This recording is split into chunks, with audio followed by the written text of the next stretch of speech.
Napunta po ako ng Canada noong 2009 with my parents and my sister. Yung mga paghihirap namin nung dumating kami rito, ang dami, no? Hindi kami madaling makahanap ng trabaho. Kasi akala namin dati, pag ano yung trabaho mo sa Pilipinas, same job when we get here. However, ang hinahanap lagi, Canadian experience. 4 lang kami nasa Canada and we don't have any other family members here. Sa unang 4 na taon namin dito sa Canada, paulit-ulit ko sinasabi sa pamilya ko, gusto ko nang bumalik. Gusto ko nang bumalik. Dahil nga hindi namin mahanap yung trabaho na gusto talaga namin, we had to take jobs na ang layo sa field sa Pilipinas. Writer ako sa Giant TV Network, nag-artista din ako. Siya naman sa sales ka at lagi award-winning yan. Yung experience ko mas malaki than sa mga nakagraduate dito. So parang ang hirap lunukin.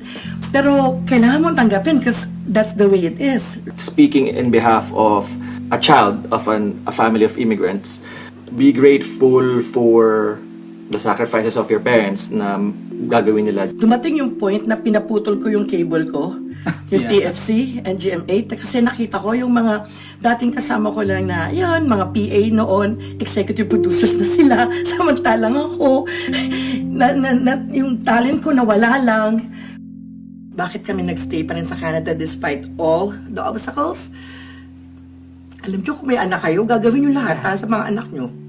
Totoo yun. Para sa mga bata. Ang nagustuhan ko po sa Canada is we really built our relationship as a family in this country. It's different here. In Canada, ang number 1 dito ay Family. pamilya. I wanna make my parents proud of me, especially sa lahat ng binitawan nila. Dahil nagpursige tayo, on my 5th year here, nakita ko yung business na may talent pala tayo sa sales.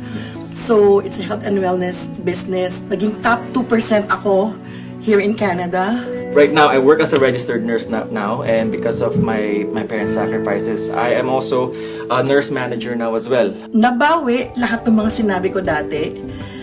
Kapag nagpupursige ka pala, walang imposible.